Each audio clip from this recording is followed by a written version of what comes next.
नमस्कार class 9th UP board के सभी छात्रों को जय हिंद। बच्चों, आज हम लोग वार्षिक परीक्षा के लिए अपना हिंदी का इम्पोर्टेंट क्वेश्चन पेपर देखेंगे, जो कि आपके एग्जाम के पॉइंट ऑफ व्यू से काफ़ी ज़्यादा इम्पोर्टेंट है।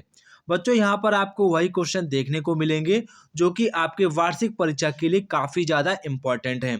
यहाँ पर बच्चों आपको हम बताएंगे कि आपको कॉपी में कैसे लिखना है, कितनी हेडिंग बनानी है, सारा कुछ यहाँ पर आपको बताएंगे ताकि यहाँ पर आपके क्लास 9th में हिंदी के पेपर नंबर बढ़ सकें।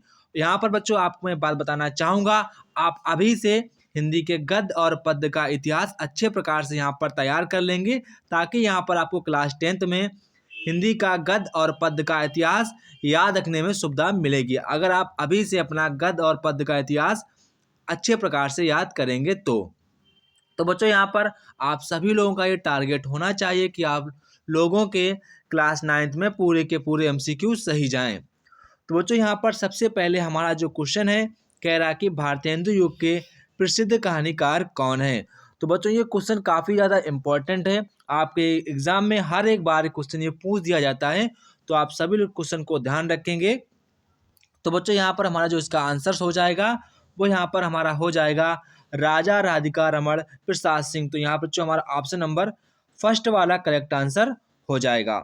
इसके बाद बच्चों यहाँ पर हमारा क्वेश्चन नंबर 2 कह रहा है द्विवेदी युग का नामकरण हुआ है। तो बच्चों यहाँ पर कह रहा है कि जो हमारा द्विवेदी युग है उसका जो नाम है वो किसके नाम पर किया गया है। तो बच्चों आप सभी लोगों को पता होगा, उसका जो नाम है महावीर प्रसाद द्विवेदी जी के नाम पर किया गया है। तो बच्चों यहाँ पर हमारा ऑप्शन नंबर फर्स्ट वाला करेक्ट आंसर हो जाएगा।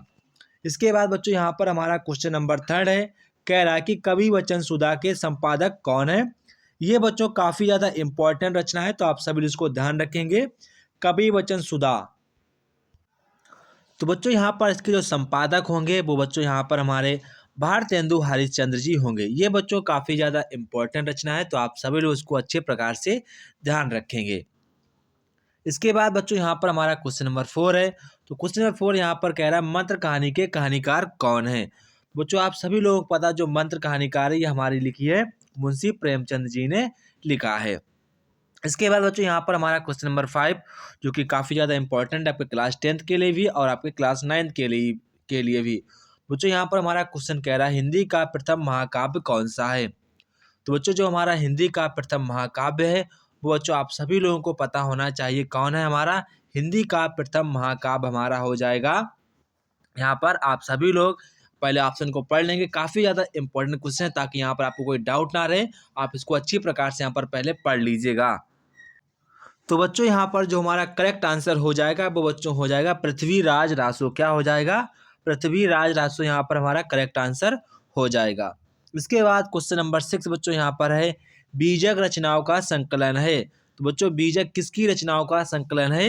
ये बच्चों हमारा कबीर दास जी की जो हमारी रचनाएं हैं उनकी जो संकलन है उसको हम लोग बीजक के नाम से जानते हैं।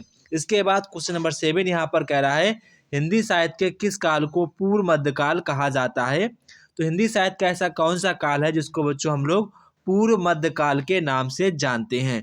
तो बच्चों किस किस काल को जानते हैं? वो बच्चों हम लोग जानते हैं भक्ति काल को पूर्व मध्यकाल के नाम से जानते हैं। इसके बाद क्वेश्चन नंबर 8 यहाँ पर बच्चों कह रहा है कि आदिकाल का ग्रंथ नहीं है। कौन सा बच्चों ऐसा ग्रंथ है जो बच्चों आदिकाल का नहीं है। तो बच्चों यहाँ पर कीर्तिरता ये भी हमारा आदिकाल का ग्रंथ है। बीसल देव रासो ये भी हमारा आदिकाल का ग्रंथ ही है। आलाखंड आप सभी लोग जानते हैं ये भी ये हमारा आदिकाल का है। इसके बाद जो क्वेश्चन है जहाँ पर ऑप्शन नंबर 5 है ये हमारा आदिकाल का यहाँ पर ग्रंथ नहीं है। तो बच्चों यहाँ पर हमारा ऑप्शन नंबर 4 वाला ही करेक्ट आंसर हो जाएगा। इसके बाद सूरसागर के रचनाकार कौन है। काफ़ी आसान क्वेश्चन है। सूरसागर के रचनाकार कौन है? सूरदास जी हैं। कौन बच्चों हैं? सूरदास जी हमारे हैं। इसके बाद क्वेश्चन नंबर 10 यहाँ पर कह रहा है कि निम्नांकित में राम भक्ति शाखा के कवि नहीं हैं। कौन से ऐसे कवि हैं जो राम भक्ति शाखा के कवि नहीं हैं। तो बच्चों यहाँ पर आपको सभी लोगों को ध्यान रखना ऑप्शन नंबर 4 जो हमारा करेक्ट आंसर हो जाएगा। तुलसीदास, अग्रदास, नाभादास ये बच्चों हमारे राम भक्ति शाखा के कवि हैं। आप इनको ध्यान रखिएगा, ये आपके एग्जाम के लिए काफ़ी ज़्यादा इम्पॉर्टेंट हैं। इसके बाद क्वेश्चन नंबर यहाँ पर बच्चों 11 कह रहा है जहाँ पर शब्दों की पुनरावृत्ति हो उनके अर्थ भी अलग अलग हों वहाँ अलंकार होता है। तो बच्चों यहाँ पर कह रहा है कि जो जो जैसे कि जो हमारे शब्द रिपीट हो रहे हैं इनका बच्चों अलग अलग अर्थ हो, तो ऐसे में कौन सा अलंकार होता है, ये आपसे क्वेश्चन पूछा गया है। ये क्वेश्चन काफ़ी ज़्यादा इंपॉर्टेंट, आप इसको यहाँ पर बच्चों स्टार मार्क करके रखिएगा। आप बच्चों सभी लोग अलंकार को अच्छे प्रकार से याद करके जाएंगे ताकि यहाँ पर आपका एग्जाम में एक भी क्वेश्चन गलत ना होने पाए। तो बच्चों यहाँ पर शब्दों की पुनरावृत्ति होती है और उनका प्रत्येक का जो अर्थ है वो बच्चों अलग अलग होता हो, तो ऐसे अलंकार को बच्चों हम लोग यमक अलंकार के नाम से जानते हैं। किसके नाम से जानते हैं? यमक अलंकार के नाम से जानते हैं। इसके बाद बच्चों यहाँ पर हमारा क्वेश्चन नंबर 12 है। तो क्वेश्चन नंबर 12 यहाँ पर कह रहा है किस समास में पूर्ववत अव्यय होता है, मतलब कि ऐसा कौन सा समास है जिसका पहला जो पद होता है वो बच्चों यहाँ पर हमारा अव्यय होता है, ये आपको बताना है। तो कौन सा ऐसा हो जाएगा हमारा अव्ययी भाव समास, कौन सा हो जाएगा अव्ययी भाव समास, आप उसको ध्यान रखेंगे, काफ़ी ज़्यादा इंपॉर्टेंट ये क्वेश्चन है। इसके बाद बच्चों यहाँ पर हमारा क्वेश्चन नंबर 3 है, कह रहा है कि अर्धविराम चिन्ह है। तो कौन सा चिन्ह है जो हमारा अर्धविराम चिन्ह कहलाता है? तो आप सभी लोगों को पता होता है ये हमारा बच्चों अर्धविराम वाला चिन्ह है। तो बच्चों यहाँ पर हमारा ऑप्शन नंबर सेकंड वाला करेक्ट आंसर हो जाएगा। इसके बाद क्वेश्चन नंबर 14 यहाँ पर कह रहा है कुक्कुर शब्द का तद्भव है। तो कुक्कुर शब्द का तद्भव यहाँ पर कौन सा हो जाएगा? कुत्ता, जो कि यहाँ पर हमारा करेक्ट आंसर हो जाएगा। इसके बाद बच्चों यहाँ पर हमारा क्वेश्चन नंबर 15 कह रहा है कि अस्त शब्द का विलोम शब्द है, मतलब कि अस्त है, अस्त में इसका होता है छिपना। तो इसका बच्चों यहाँ पर कोई चीज़ छिप रही है या फिर कोई चीज़ उदय हो रही है तो उदय यहाँ पर हमारा उसका विलोम शब्द हो जाएगा। तो बच्चों यहाँ पर हमारा ऑप्शन नंबर 4 वाला करेक्ट आंसर हो जाएगा। इसके बाद क्वेश्चन नंबर 16 यहाँ पर कह रहा है कनक शब्द का पर्यायवाची नहीं है, मतलब कि सोने का पर्यायवाची नहीं है, ये यहाँ पर आपसे पूछा गया। तो चांदी, सोना, चांदी, गेहूं, धतूरा। तो बच्चों यहाँ पर हमारा करेक्ट आंसर यहाँ पर हो जाएगा, यहाँ पर हमारा करेक्ट आंसर बच्चों हो जाएगा सोना। क्या हो जाएगा? सोना। यहाँ पर कनक का अर्थ यहाँ पर चांदी, गेहूं, धतूरा दिया गया है, क्योंकि यहाँ पर अगर सोने का होता, आप कभी कभी क्वेश्चन आपको डाउटफुल में डाल दिया जाता है, यहाँ पर देखो कह रहा कि नहीं है, तो सोना यहाँ पर करेक्ट चिन्ह लगा लेंगे। तो कनक का मतलब यहाँ पर धतूरा भी हो सकता है, चांदी भी हो सकता है, यहाँ पर ये सारे हो सकते हैं, पर यहाँ पर अप्रोक्सीमेट में पूछा गया नहीं है। तो बच्चों अगर हम नहीं के उद्देश्य से जाएंगे तो चांदी भी हो सकता है, गेहूँ भी हो सकता है, यहाँ पर ये भी हो सकता है, तो तीनों तो ऑप्शन गलत नहीं हो सकते हैं। तो फाइनली यहाँ पर हमारा सोना ही गलत माना जाएगा। यहाँ पर सोने का मतलब है स्लीपिंग, क्या हो जाएगा? स्लीपिंग, ठीक है। इसके बाद बच्चों यहाँ पर कह रहा है कि शीर्तुआ का संधि विच्छेद क्या हो जाएगा? तो बच्चों यहाँ पर शीर्तुआ का संधि विच्छेद क्या हो जाएगा? शीत धन ऋतु। तो ऑप्शन नंबर यहाँ पर हमारा 4 वाला करेक्ट आंसर हो जाएगा। इसके बाद यहाँ पर बच्चों क्वेश्चन नंबर 18 कह रहा है हरि में विभक्ति और वचन कौन सा है? तो बच्चों हरि में विभक्ति जो वचन है द्वितीय विभक्ति द्विवचन। तो बच्चों यहाँ पर हमारा ऑप्शन नंबर 3 वाला करेक्ट आंसर हो जाएगा। इसके बाद क्वेश्चन नंबर 19 यहाँ पर कह रहा है रामभ्या में विभक्ति व वचन है। तो बच्चों यहाँ पर रामभ्या में विभक्ति और वचन कौन सा है? तो बच्चों यहाँ पर हमारा हो जाएगा तृतीय विभक्ति द्विवचन। तो बच्चों यहाँ पर हमारा ऑप्शन नंबर 3 वाला करेक्ट आंसर हो जाएगा। इसके बाद क्वेश्चन नंबर 20 कह रहा है गच्छता रूप में गम धातु का है। तो कौन सा हो जाएगा? ये बच्चों हमारा हो जाएगा लंग लकार मध्यम पुरुष बहुवचन। तो बच्चों यहाँ पर हमारा ऑप्शन नंबर 2 वाला करेक्ट आंसर हो जाएगा।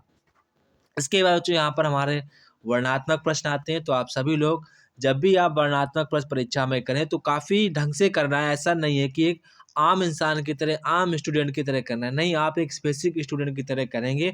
सबसे पहले आप लोग यहाँ पर प्रश्न संख्या डाल देंगे, यहाँ पर 21 डाल के। इसके बाद यहाँ पर आप हिंट लिखेंगे। इसके बाद आप यहाँ पर डैश कर देंगे। इसके बाद इसका पहला शब्द लिखेंगे पर, इसके बाद यहाँ पर डॉट डॉट करके इसका लास्ट वाला शब्द लिख देंगे था। इसके बाद यहाँ पर सब सेक्शन 1 डाल के पहला प्रश्न यहाँ पर लिखना प्रारंभ कर देंगे। ऐसे आपको लिखना है। तो बच्चों आपका जो कॉपी चेक करेगा एक भी नंबर आपके नहीं काट सकेगा, ठीक है। और बच्चों यहाँ पर जब भी आपके वर्णात्मक प्रश्न आए तो आपको एक भी क्वेश्चन छोड़ना नहीं है, आपको कुछ कुछ ना बनाकर अपने शब्दों में लिख देना है।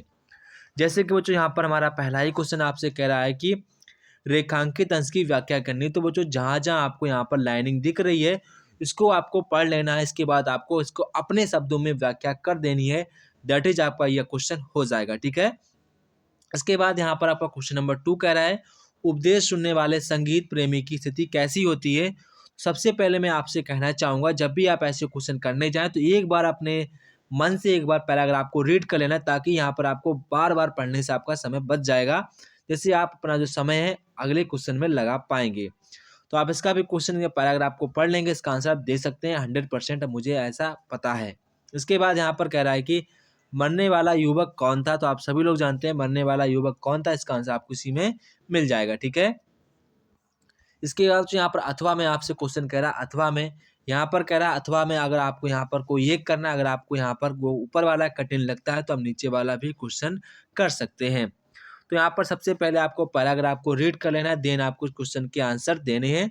तो आपसे पहला क्वेश्चन कह रहा है गद्यांश के पाठ व लेखक के नाम बताने। सबसे पहले आपको ये पता होना चाहिए कि हमारे इस पैराग्राफ के पाठ का नाम और लेखक का नाम क्या है, तभी आप यहाँ पर 2 नंबर आप ले पाएंगे, ठीक है बच्चों। सबसे पहले आप सभी हिंदी के जो आपका गद्य है, गद्य खंड के शुरुआत के आप 4 पाठों के नाम और उसके लेखक के नाम याद कर लीजिए, आप उन्हीं में से आपका फंस जाएगा, ठीक है।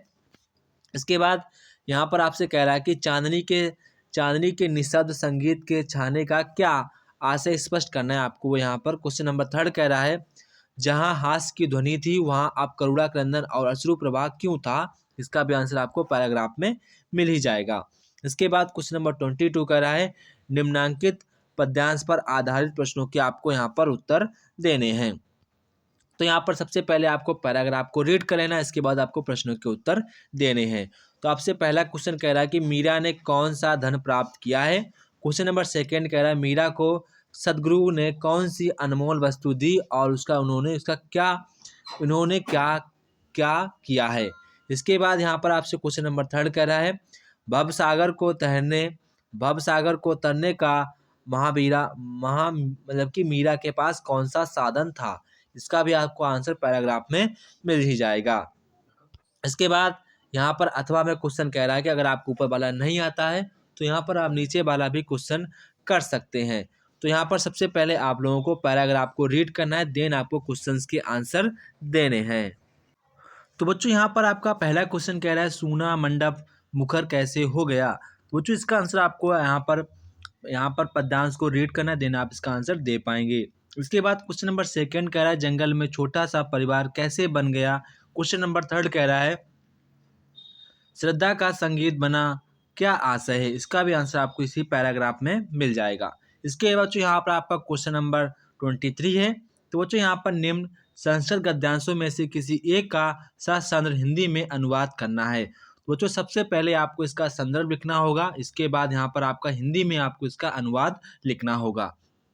बच्चों यहाँ पर आपको वही क्वेश्चन करना है जो कि आपको आसान लगे, ऐसा नहीं है कि आप वो क्वेश्चन करें जो टफ है, ऐसा कभी नहीं करना है। वही क्वेश्चन करना है जो आपको आ रहा हो, अच्छे प्रकार से आ रहा हो, ऐसा नहीं है कि टूटा फूटा आ रहा है, ठीक है। तो बच्चों यहाँ पर आप क्वेश्चन को कर लेंगे। इसके बाद यहाँ पर आपका क्वेश्चन नंबर खा कह रहा है, निम्न संस्कृत पद्यांशों में से किसी एक का यहाँ पर ससंदर्भ आपको हिंदी में अनुवाद करना है। तो बच्चों यहाँ पर आपको ये श्लोक दिए जाते हैं, इसका बच्चों यहाँ पर आपको हिंदी में अनुवाद करना होता है। साथ में बच्चों आपको इसका संदर्भ भी लिखना होता है, मतलब कि किस पाठ से लिया गया है, इसका पाठ का क्या नाम है। अगर आप इतना लिख देंगे तो आपको पूरे मार्क्स मिल जाएंगे, ठीक है। इसके बाद बच्चों यहाँ पर क्वेश्चन नंबर 24 कह रहा है कि दीपदान व लक्ष्मी का स्वागत एकांकी के प्रमुख पात्र का चरित्र चित्रण आपको यहाँ पर सारांश आप कोई भी यहाँ पर लिख सकते हैं। हमारे ख्याल से बच्चों आप लोग दीपदान को अच्छे प्रकार से तैयार कर लीजिए, ये आपके एग्जाम में हर बार कहीं ना कहीं बार पूछा जाएगा, ठीक है। इसके बाद बच्चों यहाँ पर आपका क्वेश्चन नंबर 25 का क्या कह रहा है, निम्न लेखकों में से किसी एक लेखक का आपको जीवन परिचय लिखना है। बच्चों यहाँ पर किसी एक लेखक का आपको जीवन पर लिखना है, आपको 4 नंबर मिलेंगे। बच्चों यहाँ पर लगभग आपको 2 पेज का यहाँ पर निबंध लिखना होगा, जिसमें से बच्चों आपको यहाँ पर उनका नाम, उनका मृत्यु स्थान, ये आपको सारी चीज़ें लिखनी होंगी, ठीक है। तभी आपको यहाँ पर 4 नंबर मिल पाएंगे। तो बच्चों यहाँ पर आपको लगभग में बच्चों आपको 10 रचनाएं लिखनी होंगी। जो जिस भी आप लेखक का यहाँ पर जीवन परिचय लिखेंगे उसकी आपको लगभग 10 रचनाएं लिखनी होंगी। साथ में मृत्यु, उनके पिताजी का नाम, माताजी का नाम, उन्होंने क्या साहित्य में योगदान दिया है। ये तो हमारा बहुत ही इंपॉर्टेंट पॉइंट है कि उन्होंने हिंदी साहित्य के जगत में क्या योगदान दिया है, ये आपको लिखना पड़ेगा। अगर बच्चों आप ऐसी हैबिट अभी से डाल लेंगे तो आपको क्लास 10th में एक आप बेहतर स्टूडेंट बन के क्लास 10th में आप एक आराम सा फील करेंगे, ताकि आपको सारी चीज़ें पहले से आती हैं। आप इनको अभी से प्रैक्टिस में लाना शुरू कर दीजिएगा, ठीक है बच्चों। इसके बाद बच्चों यहाँ आपका सेम वही क्वेश्चन है, आपको यहाँ पर पद्यांश में से आपको यहाँ पर किसी एक कवि का यहाँ पर आपको जीवन परिचय लिखना है, लगभग 2 पेज का लिखना है, और यहाँ पर 10 आपको रचनाएं लिखनी है। जिस भी लेखक का यहाँ पर कवि का आप जीवन परिचय लिखेंगे उनकी आपको लगभग 10 रचनाएं याद होनी चाहिए। आपके जो यहाँ पर कॉपी चेक कर रहे हैं टीचर्स, वो यहाँ पर आपके नाम, पिताजी का नाम, माताजी का नाम और साहित्य में क्या योगदान दिया है और उनकी 10 रचनाएं देखते हैं। तो ये बातें आपको ध्यान रखनी है, तभी आप नंबर ले पाएंगे 4 में 4, ठीक है। इसके बाद क्वेश्चन नंबर यहाँ पर जो 26 कह रहा है कि अपनी पाठ्य पुस्तक से कंठस्थ किया हुआ कोई एक श्लोक लिखिए जो इस प्रश्न पत्र पे ना आया हो। काफी इंपॉर्टेंट क्वेश्चन है और काफी बच्चों को याद भी होगा। इसके बाद क्वेश्चन नंबर 27 कह रहा है कि निम्न प्रश्नों में से किन्हीं 2 प्रश्नों के उत्तर आपको संस्कृत भाषा में देने हैं। मतलब कि यहाँ पर आपको प्रश्नों के जो उत्तर हैं वो यहाँ पर आपको संस्कृत भाषा में देने हैं। तो बच्चों यहाँ पर आपको किन्हीं 2 प्रश्नों के उत्तर देने संस्कृत भाषा में देने, तो आप लोग स्वयं से ये कर सकते हैं, ठीक है। इसके बाद क्वेश्चन नंबर यहाँ पर हमारा 28 है। बच्चों यहाँ पर कह रहा है कि आपको मुहावरे व लोकोक्तियों में से किसी एक का आपको यहाँ पर अर्थ बताते उसका यहाँ पर वाक्य प्रयोग करना, किसी एक का, ठीक है। तो कान में तेल डालना का मतलब हो जाएगा चुप्पी साध कर बैठे रहना।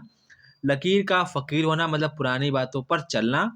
अंधी अंधी पीसे कुत्ता खाए, मूर्खों की कमाई व्यर्थ से नष्ट हो जाती है, ठीक है। इसके बाद थोथा चना बाजे घना। इसके बाद हो जाएगा ओछा व्यक्ति सादा दिखावा करता है। इसके बाद क्वेश्चन नंबर यहाँ पर हमारा 29 है। बच्चों यहाँ पर कह रहा है कि निम्न में से किन्हीं 2 वाक्यों का आपको संस्कृत में अनुवाद करना है।